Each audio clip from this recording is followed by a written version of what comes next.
Yeah. Okay, Andy.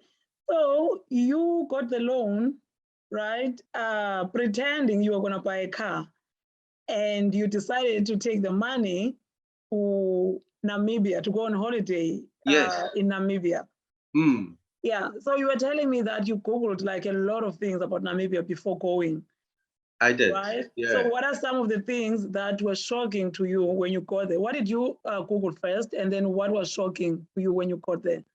Well, when I googled food, the only thing that like the I suppose the most traditional Namibian meal would be Vambo chicken Okay. and pup and spinach. Okay. And Namibians also love kapana. Um, they have it in the Calabash restaurant in Glasgow, but it's called a Swahili word. I don't remember what it's called, but it's the same thing. Okay. And so I googled politics because I knew of SWAPO, but then I knew nothing of SWAPO really since like liberation. Mm-hmm.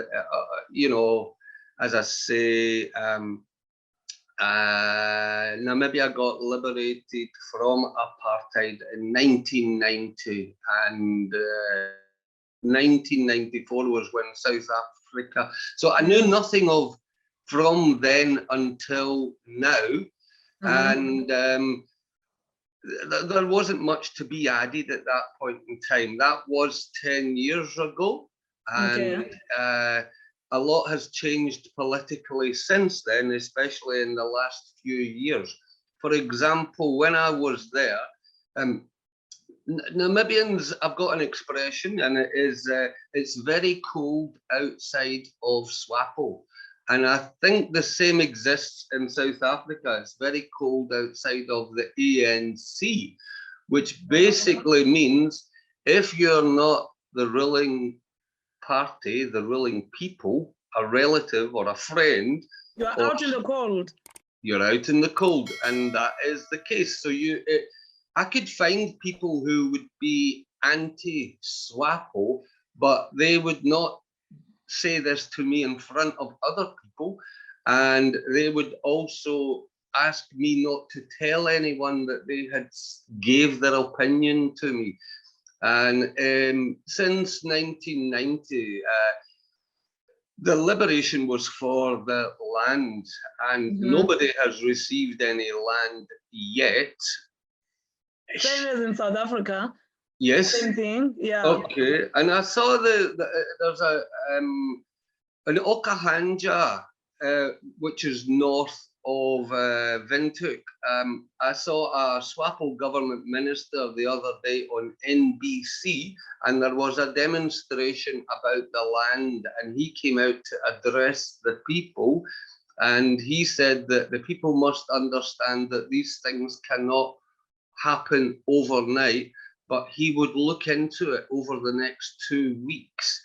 And I'm thinking, but surely you've been looking into this since 1990. What are you going to change in 2 weeks? In 2 weeks. That is ridiculous. Yeah, it is ridiculous. So what was the legacy of apartheid colonization that you could clearly see on a day-to-day basis as a white Scottish man being moving to Namibia? Okay, so I did not like people calling me boss. And so I realized that they were calling me boss because of the history of colonization. And I am a white man, so I must be boss man. And I would tell them that they didn't need to call me boss, but if they would call me boss, then I would call them boss. Because if someone calls me a friend, I call them a friend, the same way kind of thing. And lots of horrible stories, Pumla, because for me, my age and my generation, so I met a lot of younger people, but I also met a lot of people the same age group as myself, and they told me their own individual experiences And people may think I'm talking about hundreds of years ago, but no, I'm talking about in my lifetime anyway. And so I have one friend. She's living in Ndeshi. She's living in Ireland now. When she was a small girl, she do you know you know that the South African forces, they were fighting, you do know, they were fighting in Angola, and I can't remember the name of the town, but my friend Ndeshi, she was a very small girl, not even a teenager. She was in the north with SWAPO. SWAPO forces had to lead them from A to B, maybe every week, maybe every 2 weeks, because the South African forces would be able to identify where they were. And I wish I could remember the name of the town because I'm kicking myself, but they bombed it to hell. They killed hundreds of people in the town. Now, my friend Ndeshi, as a small girl who was not even a teenager, her and the rest of the children that were in her group, their job, they dug a huge pit for all the bodies, and their job was to pick up all the body parts. So she was picking up maybe a hand that's stuck in a tree and throwing it into the hole and doing all these kind of things. I met other people. I have a friend, Emma. She's actually in Sweden, and she told me a story about the white people that she worked for. Now, she was held, they took her top off, they held her face down on the floor. The sun whip her on her back, which to a lot of people will think, no, this was hundreds of years ago. This was not in our lifetime, but this was in our lifetime. And these are the people that you met while you were there. Yes, and these things happened to them firsthand. My friend Peter, yeah, firsthand, yeah. Wow. My friend Peter, he told, we drove, because I had done a teaching project here with some children. I linked up a school in the north of Namibia with a school here in Scotland. So I taught them both the same subjects. Basically, I was trying to teach them what the differences were in people, but mostly that there is no difference between people. We all share the same emotions. And so when like the children in Scotland were asking if the children in Namibia had fish and chips to eat, right? Things like this. And funnily enough, when I was in Namibia teaching the same subject to the Namibian kids, one of them was a bit worried that maybe the children in Scotland didn't get fish and chips. So it's important to remember the similarities with people when you're discussing the differences between them. Yeah. And I could tell you lots of other horrible stories, which I honestly feel are a bit shocking for the podcast. Oh, wow. Yeah. And Andy, like for you, like the decision now to stay in Namibia, what was it for you? Like, why did you decide to live there after your first visit? Well, because of the difference in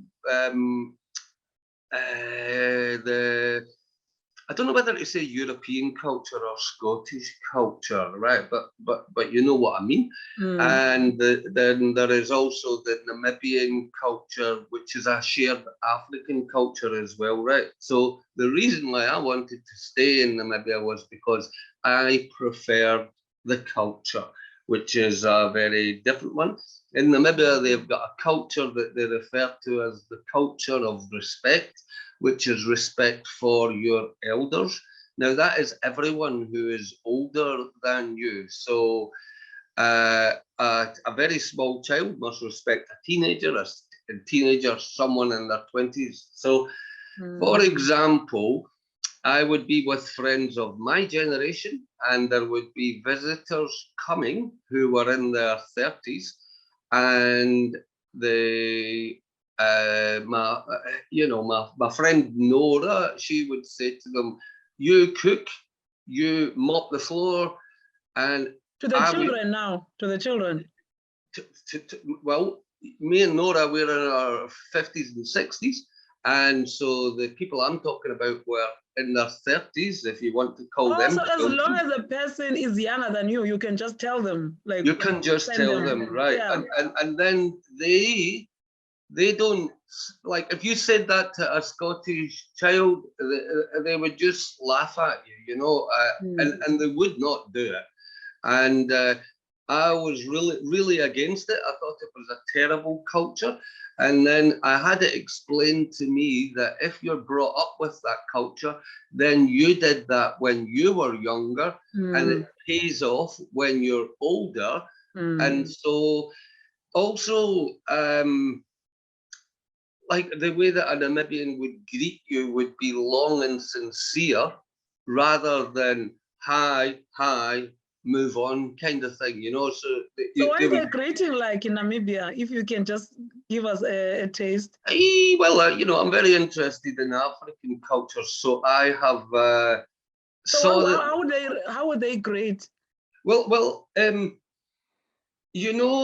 like in the European culture, you would greet by shaking hands. The hands would meet, they would shake up and down twice, and that would be the end of it. Now, I could be speaking to a Namibian man the same age as me, and we would shake hands and we would talk for 10 minutes, greeting each other. All the while, he would continue to hold my hand, which, as a European, we're not touchy-feely, we're squeamish, and so I felt awkward.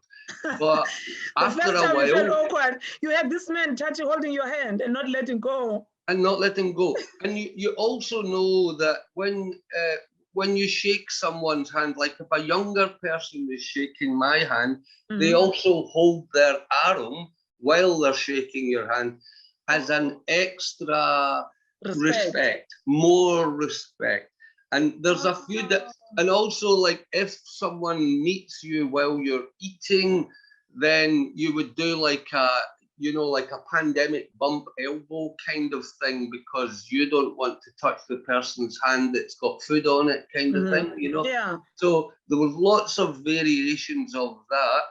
And even like if you go to a shop to buy something from the shop, it is considered very rude to walk into the shop and say, "Can I have a loaf of bread and some milk, please?" So what are you supposed to do?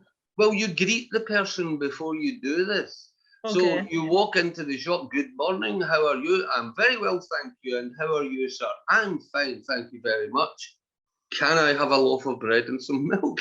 But you greet everyone in every situation in life, which I liked very much. Here in Glasgow, people don't necessarily catch your eye as they walk by, and it's they've got a lot to learn here. And this is my attraction. All the cultural niceties were far pleasanter. Even like the Ubuntu thing, where Ubuntu. Nelson Mandela spoke about Ubuntu a lot. So what for you, what does Ubuntu mean? So you learned Ubuntu in Namibia, right? And what does it mean to you? Oh, well, so I can't remember when I Googled it, right? I don't remember if I Googled it before I went or after I came back, but I did it. I Googled and an example came up in Kenya. Now, the colonizers were in Kenya, the British. They brought their missionaries to, like the colonizers colonized the land, the missionaries colonized the mind. And the missionary's job was to tell you that even though we are going to oppress you in this life, you will have a better life once you are dead and you die and you go to heaven. So this missionary told the class of small boys that he had put a bar of chocolate in the tree, and that it was a race, and he was going to say 1, 2, 3, go, and the fastest boy who got to the tree could have the bar of chocolate. So he said 1, 2, 3, go. All the boys linked arms. Nobody ran. They all walked to the tree and they shared the bar of chocolate. And the missionary said, "What are you doing?" And they said, "This is Ubuntu." Wow. So for you, that's share. what it means. Yeah, well, even if you're having a braai outside in your yard in Katatura and people are walking by, they can come in and share as well. And I've never saw that before in Scottish culture. Never. And that was cultural shock, and very strange, but very pleasant cultural shock as well. Wow. So let's talk about Katatura, where you ended up living. You settled in Katatura. So how was it? Like, why the decision? And explain to people who don't know Katatura, what kind of area is it, and why did you decide? Well, if you're South African watching this, then you'll know what a township is. And Katatura is a township outside of the city of Windhoek. So Andy, what was a white man doing living in the township? Oh, well, that's where my wife came from. So I met her in the north, and obviously you go and visit. She wasn't my wife then, but you visit your partner where they live, which was in Marua in Katatura, nearby Single Quarter. And everybody's looking at me because it is a strange phenomenon that there's a white man living here. But I'm thinking people are people.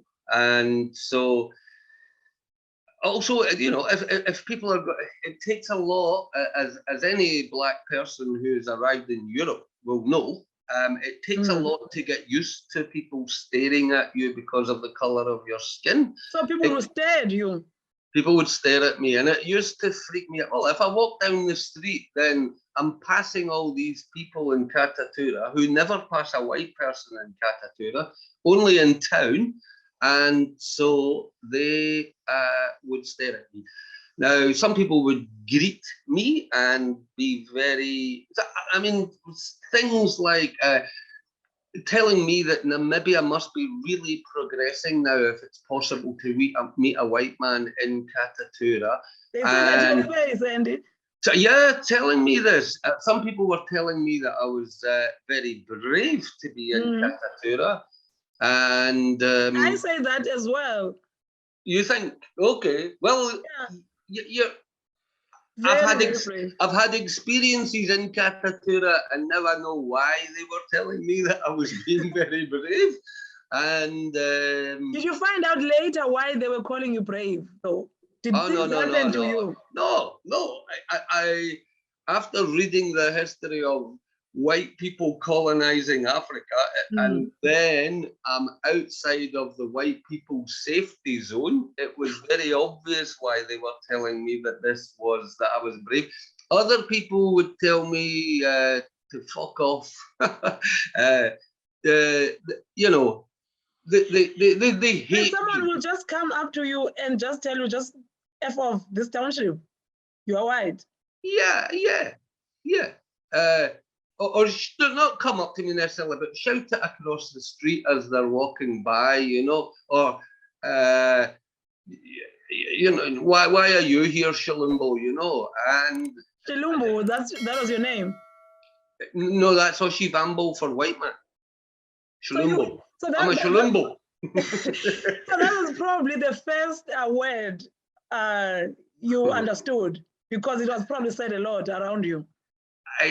No, Ongepi is the first word. Ongepi means how are you doing? At least you this is the first. Nice word. Yeah. Yeah. I mean, I would.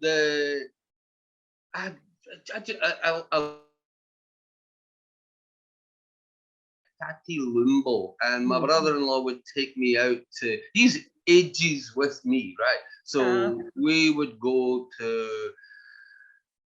out for a drink to a bar, and meet other ages with me people, you know. And then towards the end of the night, everybody's had a few drinks, and then the liberation songs kicked in. And even now, I'm getting choked up because the liberation song's so beautiful, you know. And so how did that make you feel? If you are a white person and you are sitting in the township in a tavern with all these black drunk people singing liberation songs, how did that make you feel? well, so regularly I would meet the group of people who you know, they are my friends, although I haven't saw them since being here.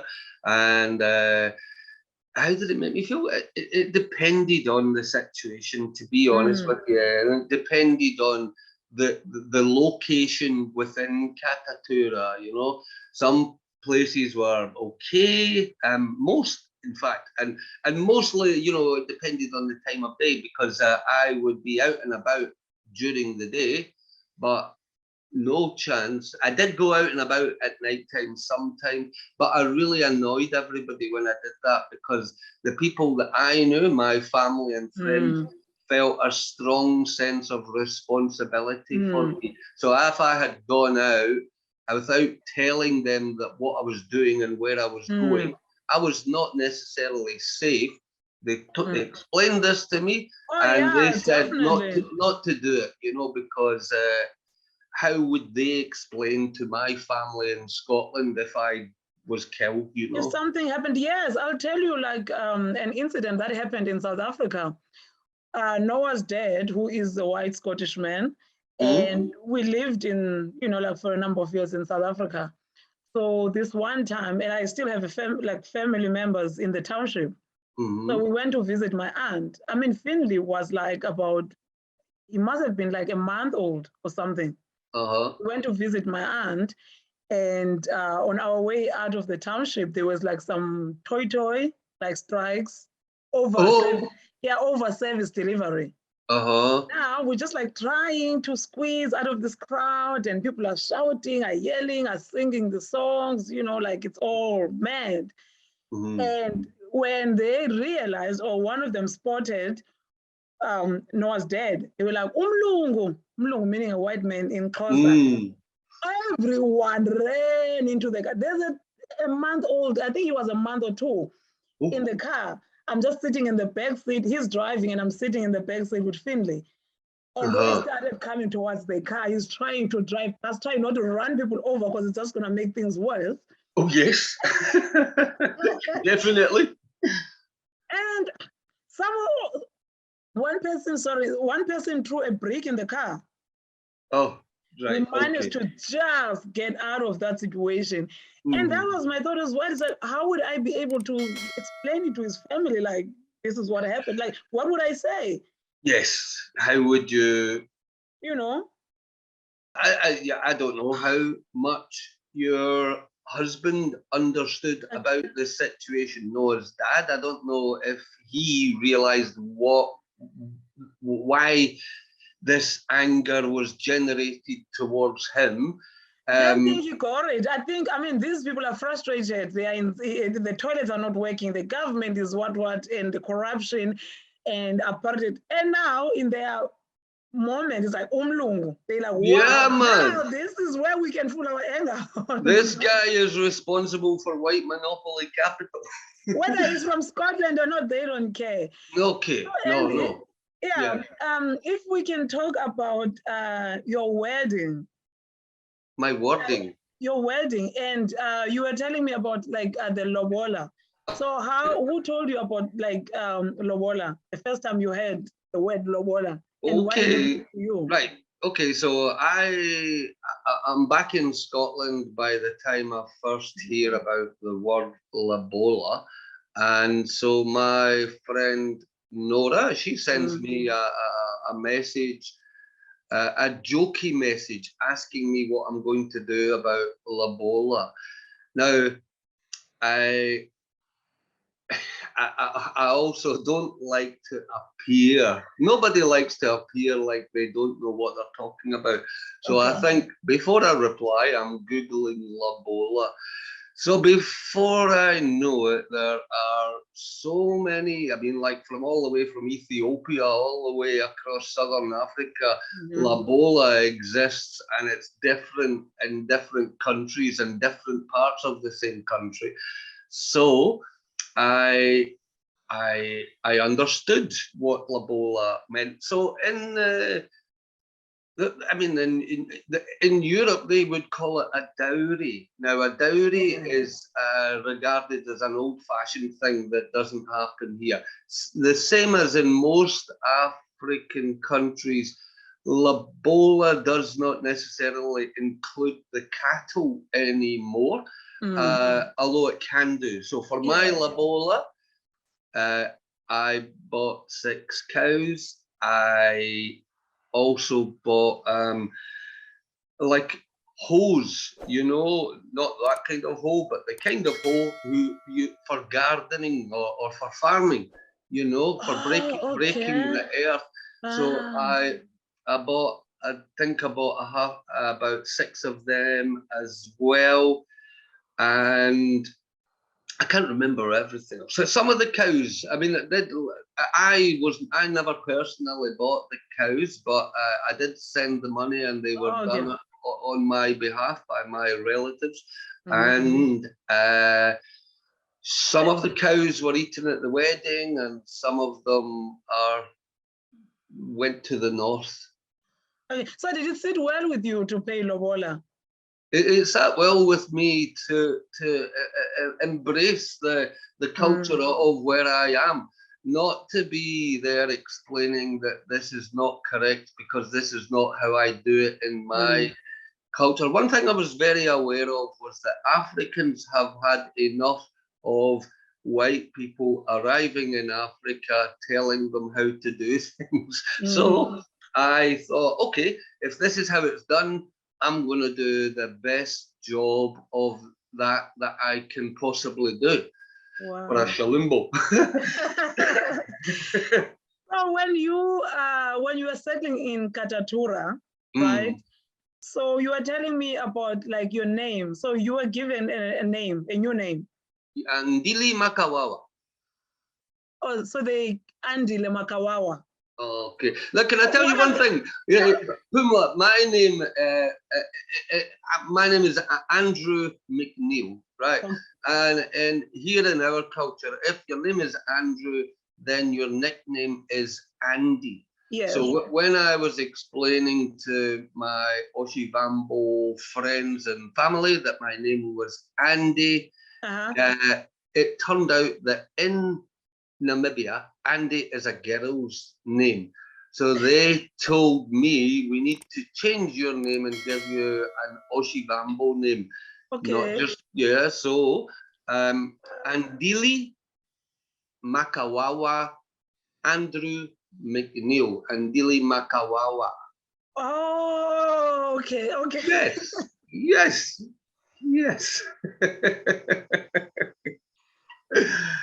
Trust Africans to rename you. Yeah, and you, Pumla, you are my Kakadona. You are my Kakadona. What is Kakadona? My sister. Kakadona is my sister, and Kamati is my brother. And also, as you know, I don't know who's watching the podcast, right? So African people will understand some bits, European people will be confused by other bits. But basically, in the Namibian culture, my brother and my sister are just polite ways of speaking to someone. It doesn't mean that you are blood. And with the respect culture, everyone is called a title like that. So for smaller children, I was uncle.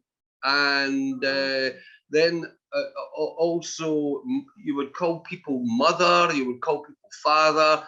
auntie, uncle. At first, for me, it was very confusing because I thought Namibia is just one big family. Everybody's related to each other. Everybody's a brother, everybody's a sister. And then I realized, no, that's not the way it is. It's these terms are used to as a form of respect. As a form of respect. And also, I was shocked because Namibians would be correcting my English. So, for example, if I never heard someone correctly and I said, "What?" they would look at me like I was very rude because I should have said pardon. Right. But I didn't realize, see, when you go to another country, you're respectful as you possibly can of the culture, but it's hard to respect something that you're not aware of. So you learn from your own mistakes. You make a mistake and you try not to do it again. Wow. So how was life then in Katatura? Like, did anything happen? Like anything scary happen to you? Incidents. Really? Well, lots of beautiful incidents, lots of not scary lots incidents. Of scary. I will say, like one day I was out with Limbo, and we were in a bar, just a normal bar. It's nice, nice weather. People are having a beer. People are playing pool on the pool table, and we're sitting with one of Limbo's friends, and a friend of Limbo's friend joined us at the table. Even now, I don't know what this guy's uniform was, but the guy came into the bar and he had a rifle and a handgun, and he just sat with us at the table and leaned the rifle against the wall, and then we were greeting each other, but the guy refused to even look at me, would not greet me. He stood up and was he wearing like a military uniform, you mean? Like a military uniform. I know because I spoke to Limbo later, and he was ex-Plan. This is the People's Liberation Army of Namibia. These were the guys who fought in the north. So all he's done all his life is fight white guys. And then you are sitting there. Here's one. So, Tati Limbo, he's talking to the other guy who's with us at the table. So he pinches his arm and says, "Is it this? Is it this?" Meaning, is it the color of his skin? Is that why? And the other guy's like, yes, that's the reason. And Limbo says to me, you see that rifle against the wall, and he's also got another gun, like a handgun on his waist. Let's finish this drink now and leave. Like, you need to go. I agreed. I thought it was a good idea. We should leave. Oh my word. The consequences were, outrageous. Oh my word!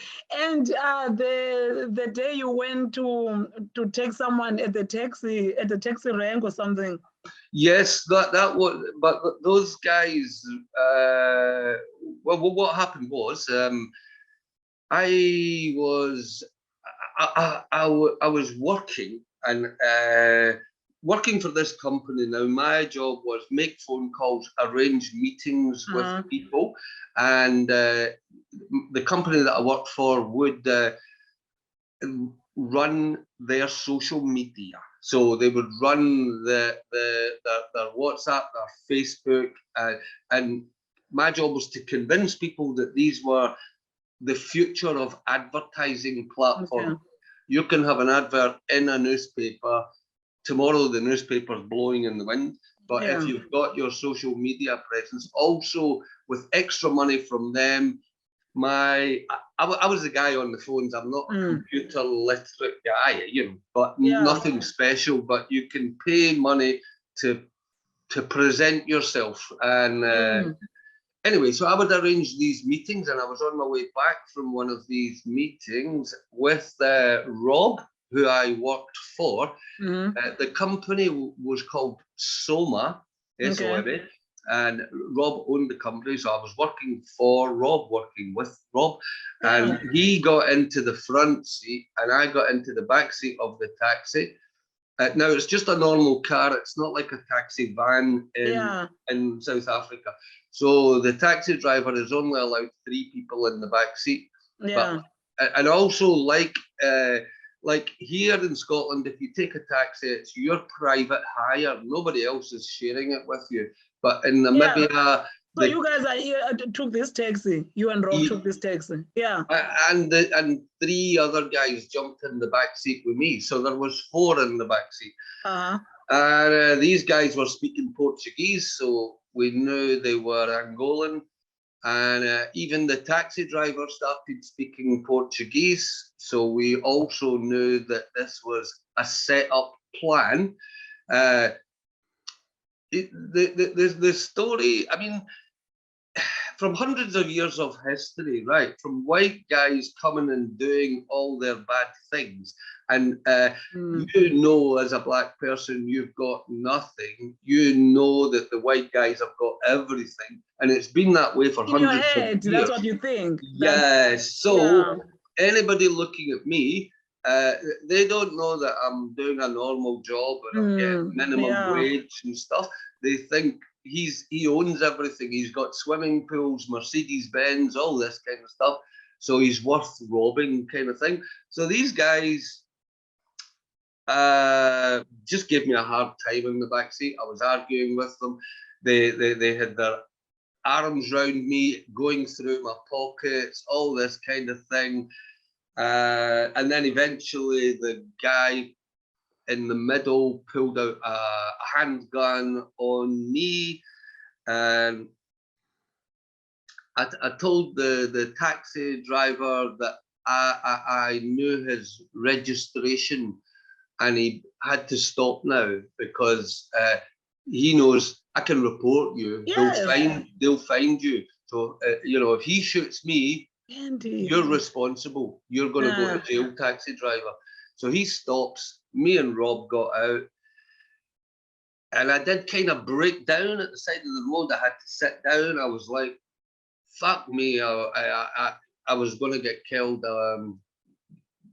Guns and stuff. Yes, so. I mean, was there any point during all the craziness when you thought, "Oh my word, I've never experienced this in Scotland. Let me just go home. I can't do this." No. And I had it explained to me that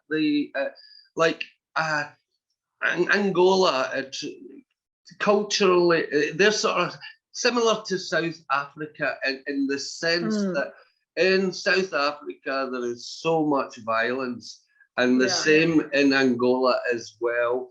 And Namibia has it's not even just got a reputation, but it's officially, I think, the most peaceful country in South Africa. The people are very pleasant.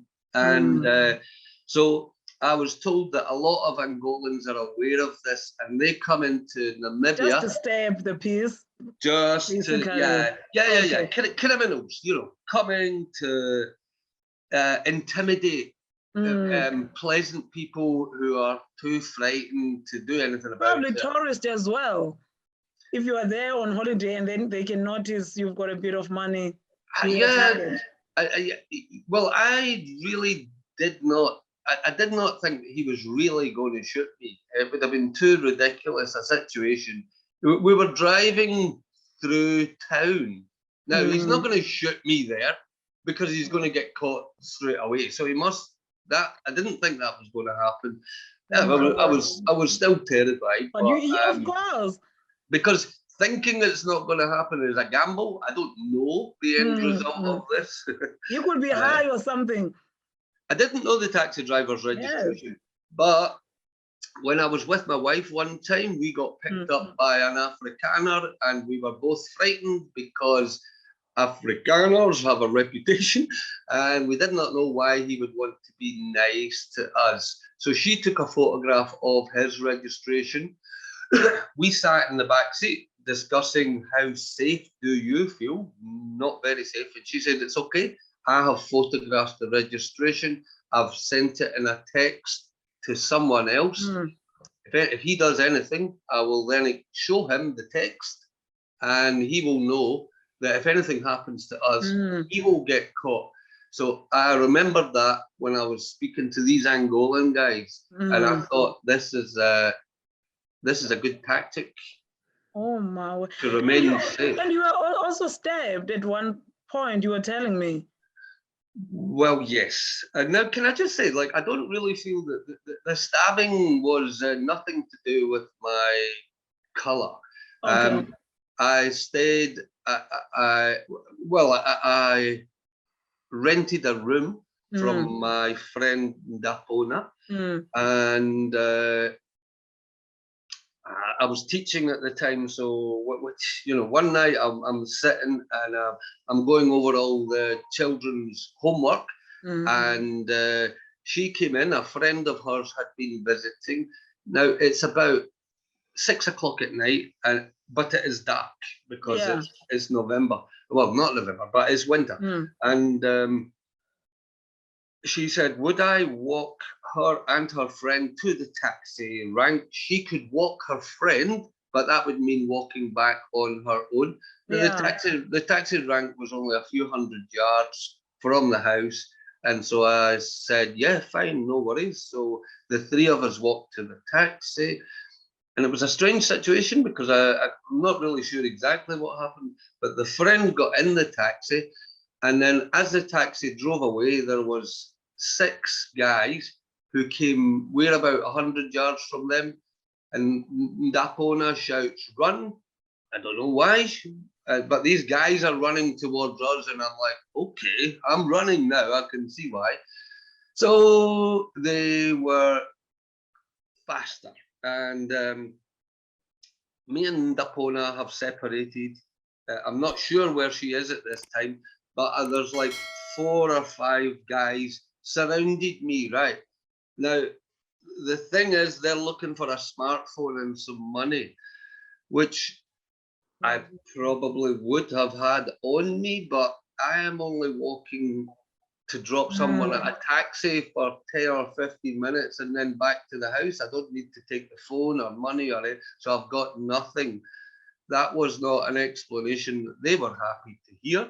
So they started stabbing me, and I got stabbed 7 lung, and I was on my hands and knees, and I could feel them still stabbing me. So I was thinking, I need to stand up or I'm going to die. So I stood up, and when I stood up, these guys all ran away. I then thought, where's Dapona? But I was kind of falling about. I was losing a lot of blood. Dapona was lying in the middle of the road. I crawled over to her. She had like dreadlocks, and they tried to pull her dreadlocks out. The guy had held her dreadlocks and bashed her face with a rock, and so they messed her face up. And to cut this story short, eventually, Dapona is like 6.5 feet tall, big, strong, beautiful African woman. So she throws me over her shoulder, takes me into a taxi. We get to a hospital. The hospital says we don't do accident and emergency. You need to go to another hospital. I'm losing blood. I think, oh, I'm going to die. And we got into the hospital, and one of my nieces was one of the nurses who sewed me up. They stitched up all the holes. And they stitched in the house? No.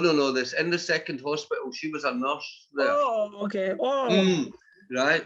And they never gave me any anesthetic when they stitched me up, so I could feel the needle going in, but it felt really good because I knew I can feel this, so I must still be alive, Oh, Andy, man, that must have been hectic, man. Well, like a lumbar puncture is a thing where at the front of your ribs, they make a hole between your ribs, right? And they put in a pipe, and the pipe goes into your lung, because my lung was full of blood, so the blood had to come out of the lung. So this pipe went into a glass bottle that I walked about the hospital with for like 3 days until all the blood was out of my lung. I was in the hospital for a week, and the next question is, did it make me want to go home? But no, it did not. Wow, Andy. Wow. You can, I'm not, After all this, I mean, one thing, like each time, like since we've been talking, you talk about wanting to be an ambassador for Namibia still. Well, this term ambassador is something that was put to me by a friend of mine, right? So, like when I was in Katatura, I really love photography, right? So I photograph lots of beautiful things in Katatura, but I photograph everything, right? So there was some shocking, horrible, just terrible, like if people are living in, at the beginning of Katatura, it's before the informal settlement. Oh, yes. So the informal settlement, they've all got like the corrugated houses, no water, no electricity. They're using a bucket to go to a dirty stream to get water to wash and cook with. And so it's Namibia. So I'm showing some pictures of that, and I'm doing it online. And I was told not to do this because I was being a bad ambassador.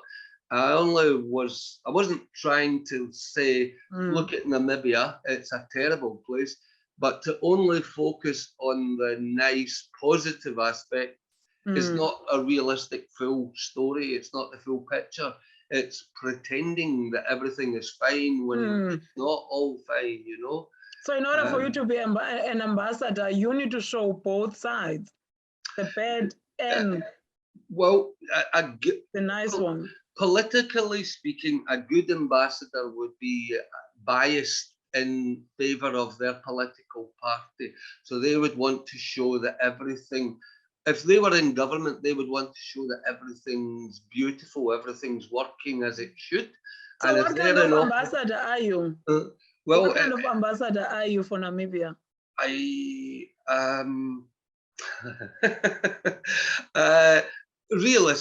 Realistic, okay? Yeah.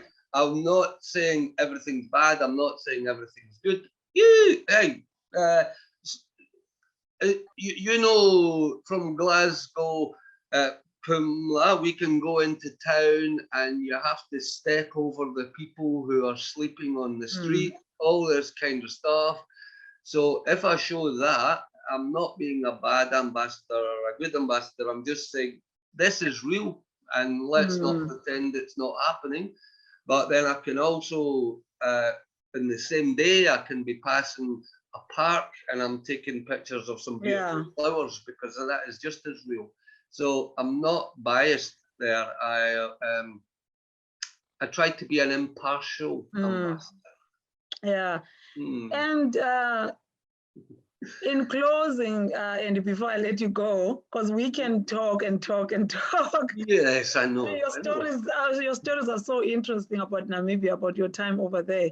But in closing, what do you take, what lessons, I mean, we've spoken about Ubuntu and everything, but in closing, if you can summarize your experience and now you are back, and what do you miss the most about the country?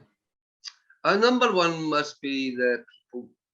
I actually feel very sad that I'm only corresponding through social media. I would love to spend a day with them and just doing the lovely things. My sister Nepeti, I would like to be in the yard with her, watching her cooking matangara in a three-legged pot outside. And and then maybe we could go to Single Quarter and have some kapana, or go to a bar and have a few drinks. Namibia is geographically a beautiful country and very diverse. You've got desert here, you've got forests there, you've got mountains, different cultures of people. It's like eye candy. Everything just looked beautiful. So I miss the land, I miss the people, I miss the land, and I am very happy and privileged to have had the experience. To be outside of my shoes and in somebody else's shoes. And I do like to read a lot, but sometimes I like living as well. So it's nice to not be reading about something and to see it. I felt not that I wanted to justify myself as a white man, but I wanted somebody to. There's an African proverb, and it says, kindness is a language that the blind can see and the deaf can hear. So I just wanted people to know, judge me as a person, you know. If you want to hate me because of my skin, that's fine, because I understand why. But if you want to take the time, then you might realize that you actually, not all white people are like that. Yeah, thank you so much. Thank you so pleasure, much, Andy. Thank you so much. It's been fun. Let's speak again. Yes, indeed. Part 3. No, we can do part 3. We can do part 4. I mean, your stories are beautiful. Well, and I think, and just like one last question, when you talk about, I mean, you lived in Katatura, right? So as a white man, as a white person, would you say you have some sort of experience in wearing black people's sunglasses? You saw the world a little bit in through their eyes. Well, I think that would maybe be a slight exaggeration. I had a moment in time where I was privileged enough to be there and to talk to people and to see the place. But for me to claim that I fully understood, I would have had to live my lifetime as a Kataturian. Can I just add a final thing, right? Because when racist apartheid South Africa arrived in Namibia, the city of Windhoek was where all the black people lived, because funnily enough, there was no white people. And the racists said, well, actually, we like this bit the best, so we're going to take it over and we're going to build a township for you, and you've all to go to the township, right? So the Namibians all protest, typical South African apartheid. They shot the protesters. There's a graveyard called the Martyrs Graveyard. You can see this. And so they went to live in Katatura, which is an Oshivambo word, and it means the place where we do not want to live, right? Now, these days, things have changed. Some people would like to call it Matatura, which means the place where we do like to live. Claiming back. Wow. Claiming back. Wow. Yes, so can you hit us with a sentence? Like what, teach us a little bit of Tamara. Oh, I'm not. I'm so. You speak Shivambo. What Shivambo? What can I say? Well, I can say on gay to you, and you would tell me Nawatati, and then the greeting would go on from there. I would introduce myself, Edina Langi and Didi Makawawa, and also I'm not even that's not even just Oshiwambo. It's Kwanyama Oshiwambo. In the Oshivambo tribe, there's 1 million people, and it's split into 8 smaller tribes. My tribe, my wife's tribe, is Kwanyama. So even when I was speaking to people, they would say to me, it's really strange that you're speaking our language, but it's even Kwanyama. How the hell did this happen? So I would just say, well, And what's your favorite dish?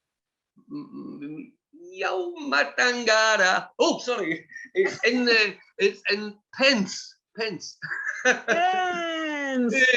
still owe you. I am looking everywhere for pence, but I'll find it. And the minute I find it, I'm gonna cook it for you. Matangara, Pence and pap. And spinach. Oh, so what is it called? Well, Matangara is pence. Okay. Oshifima is pup. Okay. And spinach is spinach. So that's your favorite? That's my personal favorite dish. I owe you that. I will cook you like a closer version. Oh, yeah. I'm going to hold it to you, my sister. No problem. Thank you so much. How do I say thank you again? Well, you can just tangi. Tangi. Or ondapandula, if you want to be precise. Ondapandula and tangi both mean thank you. So it's like thanks is tangi, and ondapandula is thank you very much. Ondapandula pumla. Ondapandula andile.